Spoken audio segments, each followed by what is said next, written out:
A billionaire who hates gold, even with the price at an all-time high? Well, that really should not surprise you, but indeed, that is the case. We'll explore the reasons why in this video and the lesson that we can learn from it as we explore.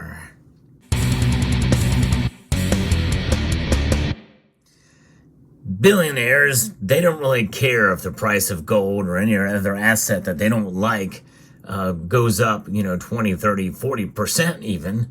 Because of them, it's just pittance, it's pocket change, right? Who really cares? For those of us who have the metal in our possession, such as gold in this case, well, for us, it's a much bigger deal, no question about it. But there's more to it than just that. But I've always been fascinated by contrarian arguments on any subject or any topic or any asset class. We can learn from those.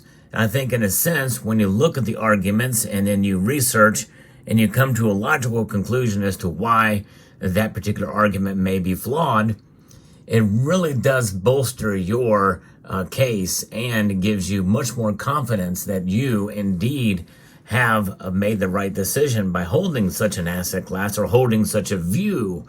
In a sense, it confirms, it solidifies, it brings you through an area where you logically can come to a conclusion, gives you the confidence that you have the right viewpoint.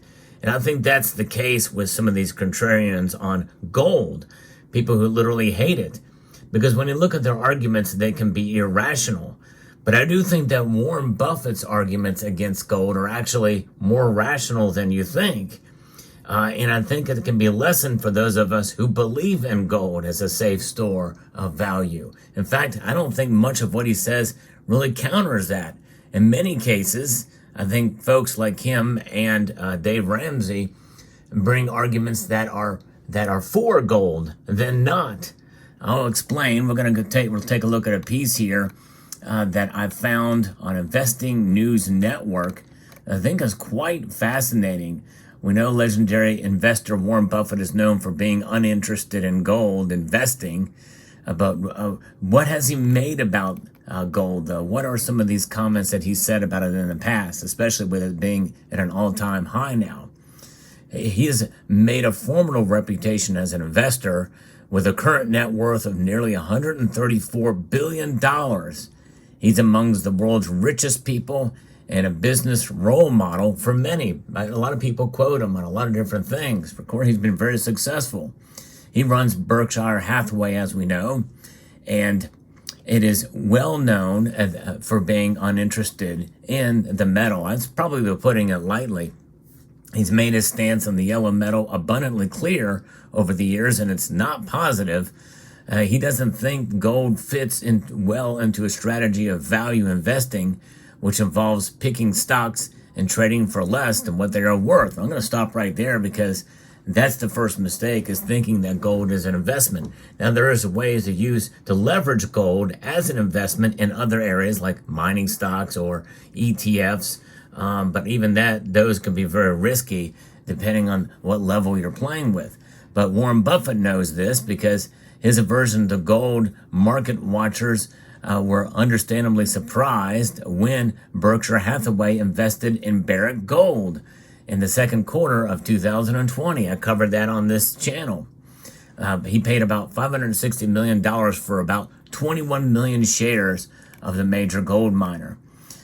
What was behind that decision? Many headlines proclaimed that Buffett had changed his mind on gold, but there were plenty of counterpoints, some suggesting that it could have been another person at Berkshire that made the trade and not Buffett himself. Others pointed out that there is a difference between investing in gold and investing in gold mining stocks in a company. Still others noted that Berkshire's stock in Barrick was relatively small compared to its other holdings. I tend to agree with that. Investing in a company that mines an asset that doesn't pay a dividend is much different than actually putting your money in the metal itself that doesn't pay a dividend. And you are punished with a premium. Well, if you want to put it that way, as part of the free market, you got to pay a premium for everything and anything that you buy. Whatever the reasons for the moves at Berkshire, it's interesting to look back at some of the comments that Buffett has made about gold. While he hasn't spent a huge amount of time discussing the yellow metal, after all, he really is not a fan, he's spoken enough about it that there's no mistake in his stance. And so let's take a look at 3 of these quotes to what he's been saying about it. Gold has 2 significant shortcomings, he says here. This was in a letter to shareholders back in 2011. 2011 was the year that gold reached an all-time high of $1,923 an ounce. So this is when it was high the last time. Gold has 2 significant shortcomings, being neither of much use nor procreative. True, gold has some industrial and decorative utility, but the demand for these purposes is both limited and incapable of soaking up new production. Meanwhile, if you own 1 ounce of gold for an eternity, you will still own 1 ounce at its end. And you know what? Nothing he said in that quote is wrong. Totally accurate through and through. To me, that is part of what makes gold so valuable and so desirable. Central banks know this too, because the ounce of gold that they hold at the time of acquisition will still be that same ounce for eternity. No question about that. That is what is so attractive about gold. It's the dollar that changes. When you get a dollar at the beginning, let's just say here for illustrative purposes, in 1913, when the Federal Reserve Act was enacted, well, you're going to get about 98 cents here in 2024. And so I think that there's a much different thing than having a dollar that is a losing proposition by design, as opposed to having gold, which is really the safest proposition of holding wealth, because it does not pay dividends, but it also doesn't lose. You don't lose with gold, which is why it should not be seen as an investment. An investment in the financial sense, anyway, is about essentially growing your money or taking an acceptable amount of risk in order to do that. With gold, really, you don't have that risk. You have fluctuations in the price and the market, but in the long run, it's about its value proposition. And that's something that I'm trying to get folks to understand, especially this year about gold. It really doesn't matter what the price is. It's about the value of gold. It's this letter to shareholders, again, remember, was when gold hit an all-time high. So this was happened then. Do you think his views have changed since then? No, it has not. In the letter, Buffett laid out 3 types of investments, placing gold squarely in the second category, which involves assets that will never produce anything.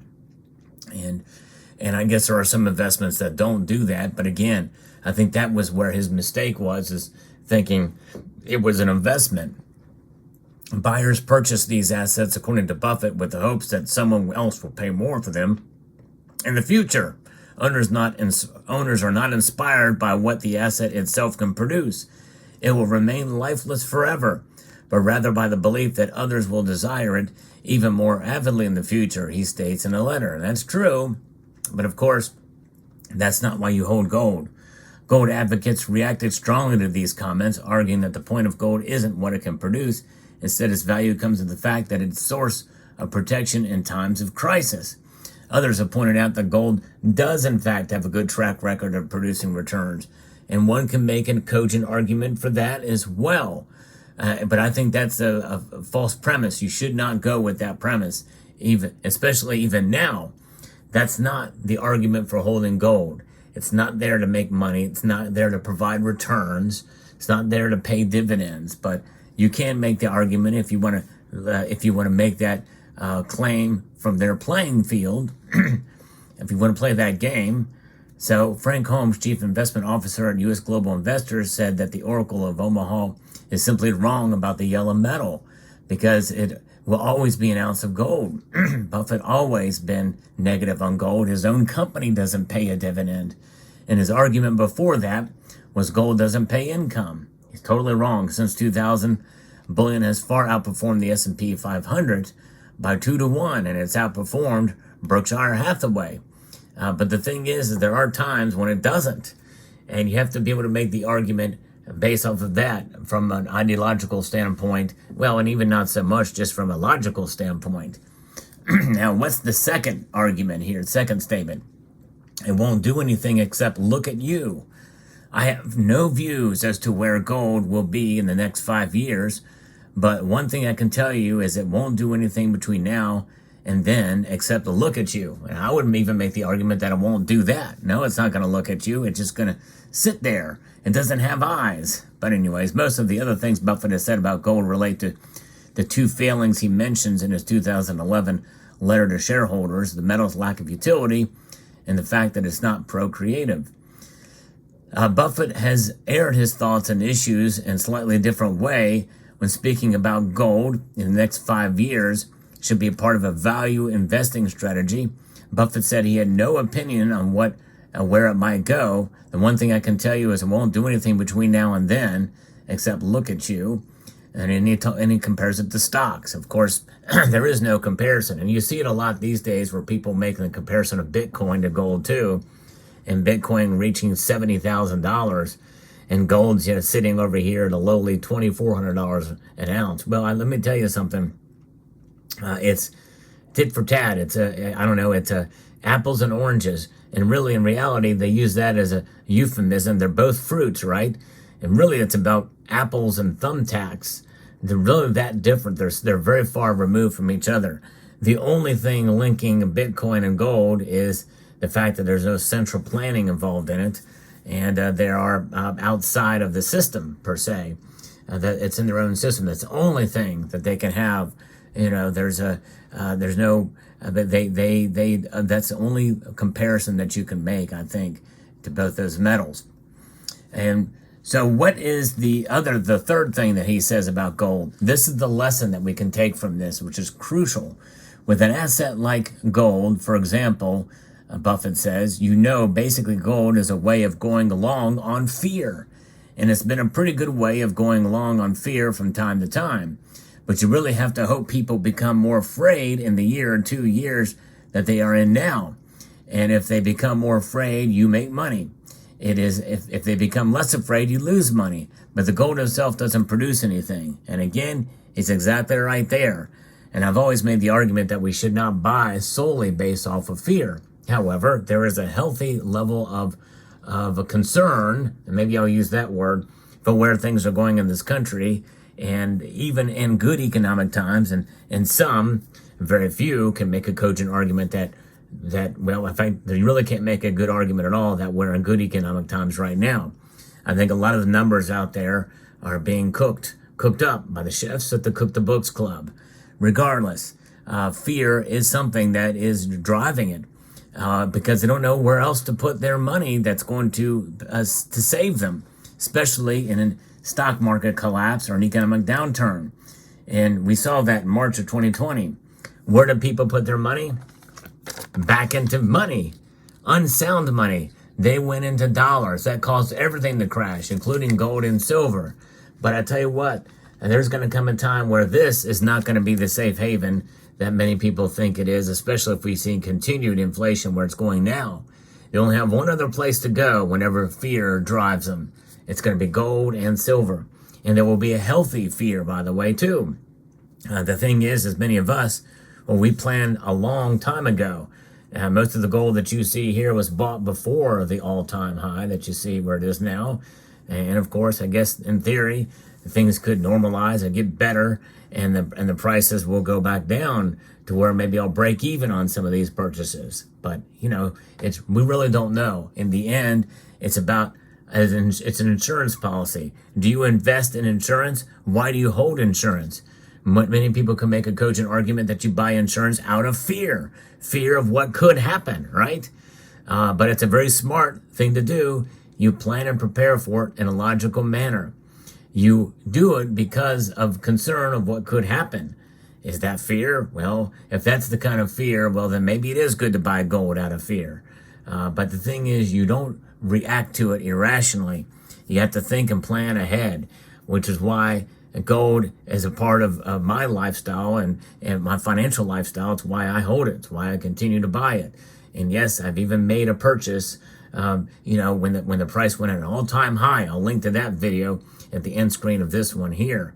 But let me know what your thoughts are. If you find videos like this informative and educational and insightful, I hope you will consider pressing that like button down below. And if you find value in the content I provide here, I hope you will consider subscribing. So I'd like to extend a multitude of gratitude to each and every one of you for taking the time to watch this video. And again, to encourage you to please rate, share, comment, and hold on to your gold.